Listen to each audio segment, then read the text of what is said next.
What can a person learn in 10 minutes that will be useful for life? Spread your fingers out as far as possible and measure the distance from side of thumb to other side of pinky. Remember that measurement. You can use this to roughly measure things on the go if needed. Handy for furniture, shelves, or random objects. Thanks for this. I learned in beauty school 20 years ago that if you bend your pointer finger, that the space of the finger between the top and middle knuckle is approximately an inch on most adults. Works like a charm and comes in handy when doing hair. This is good. I just measured my pinky to all of my fingers spread out. Pinky to ring equals 9 cm. Pinky to middle equals 13 cm. Pinky to pointer equals 16 cm. Pinky to thumb equals 24 cm. This will definitely come in, dare I say, handy. How to say hello and thank you in another language. When I went to Sweden, I learned the phrase "I'm sorry." I don't speak Swedish in Swedish. I also learned hello, please, and thank you. I practiced. I was prepared. What I could not prepare for was that every time someone spoke to me in Swedish, my freaking brain short-circuited, and I froze like a deer in headlights, just completely blue-screened, and forgot how to say anything in English or Swedish. I cannot explain why that's the response I had, but it was a very embarrassing feature of the trip. I've been living in Sweden for more than a year but only know basic Swedish, and unfortunately, I barely understand when it is spoken to me. Even if I try to start in Swedish, I usually have to ask to switch quickly. I wish I could say that I use my Swedish to ask, but what actually happens is that I'm asked a question, I hesitate, start to stutter, and they switch to English immediately. The only time I ever spoke Swedish was to a Ukrainian lady who had never learned English. Find well-integrated migrants with no English knowledge. That's the way. There is no way to learn Swedish with Swedes. I was in Japan a couple of weeks ago, and the amount of loud Americans who kept on talking in English without even trying one Japanese word and speak even louder when the Japanese people didn't understand them was infuriating. That not every thought deserves a reaction. That not every opinion requires a rebuttal. Not saying anything is incredibly powerful. People hate silence. They will say things they don't even want to say just to avoid it, which can be really irritating if you actually do want silence, and people feel driven to fill it with drivel. That drinking water actually fixes like 30% of headaches. Drinking water is important. I can spend a whole day without drinking water, and it's not good for you. I've had a lot of people on Reddit for some reason insist that it's ridiculous to drink water all the time and tell me I'm being melodramatic by always bringing a water bottle with me if I'll be out for several hours, specifically citing the fact that you can go half a day without water without immediately noticing any maladies. Dude, this is like smoking, but instead of lung cancer, it's headaches, kidney stones, and probably 100 other little things that add up to weaker overall health. One cigarette won't make much difference, but the habit will. Never explain yourself to people committed to misunderstanding you. Damn, this could have saved so many stupid Reddit arguments, though usually I'm arguing for the sake of the third-party observers. Less than 10 minutes even.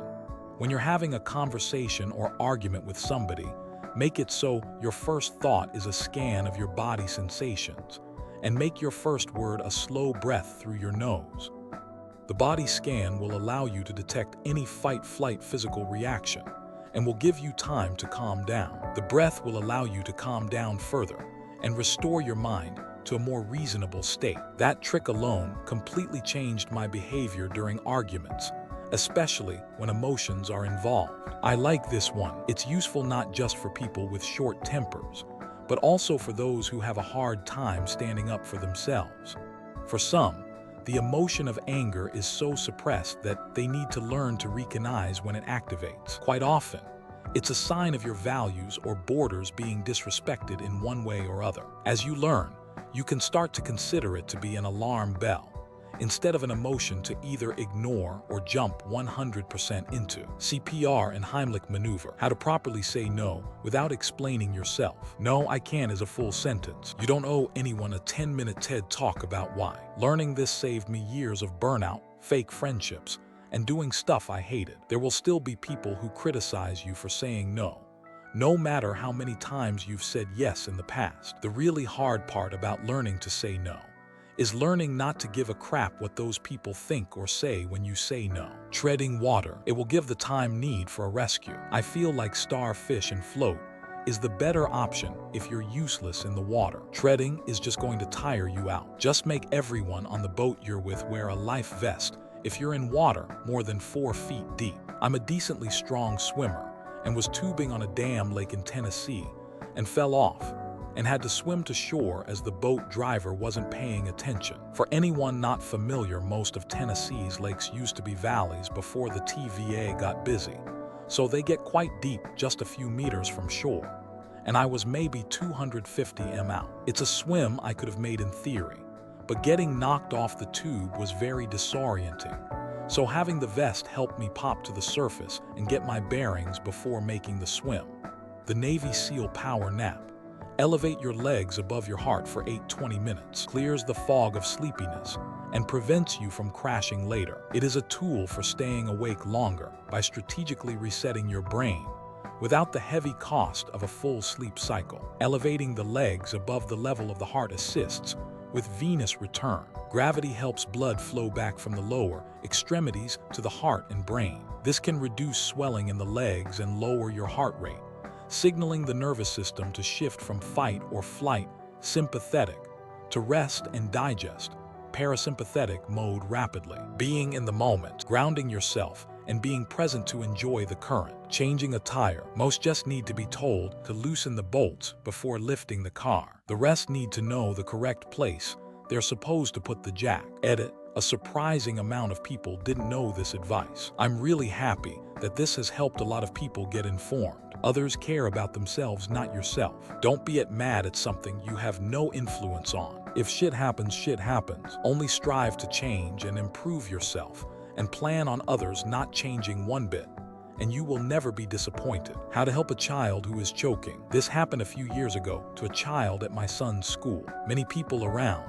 No one knew the proper procedures, and the child sadly passed away. You don't want to live with the guilt of that. IMO, this should be mandatory for all adults to learn. Edit. By at my son's school, I meant the child attended the same school, not that the choking happened at the school. Not tying. Dude, not in 10 minutes for me. I consider myself a decently intelligent person, but for some reason knots are like a forbidden magic to me. I cannot make my brain remember any besides the very basics that I use all the time. A person can learn how compound interest works in 10 minutes, and it can change how they think about money and life. Compound interest means small.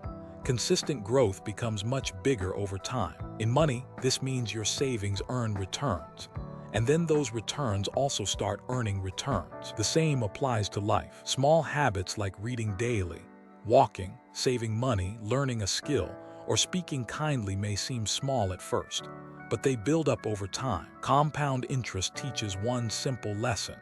Consistency matters more than intensity, and the earlier you start, the bigger the results become. Changing your oil or your wheel saves money and saves you from the possibility of going to a mechanic that tries to rip you off. To be fair, changing your oil may or may not be simple to learn or do, depending on your particular model of car. Plus, having the right tools, gear, a place to do it, a place to store the used oil until it can be discarded, a place to store the oil drain pan, etc., etc., can be a hassle depending on living situation. I know some pretty big gearheads who would still have a shop do their oil changes when they were living in an apartment, mainly because the hassle wasn't worth it. And that's how you turn 10 minutes of your time into a lifetime of useful skills. From measuring anything with just your hand to handling a car emergency like a pro. It's the small things that make you truly prepared. Thanks for watching. Let me know in the comments. What's one skill you learned today that you're going to use? Don't forget to like and subscribe for more Reddit wisdom. See you in the next one.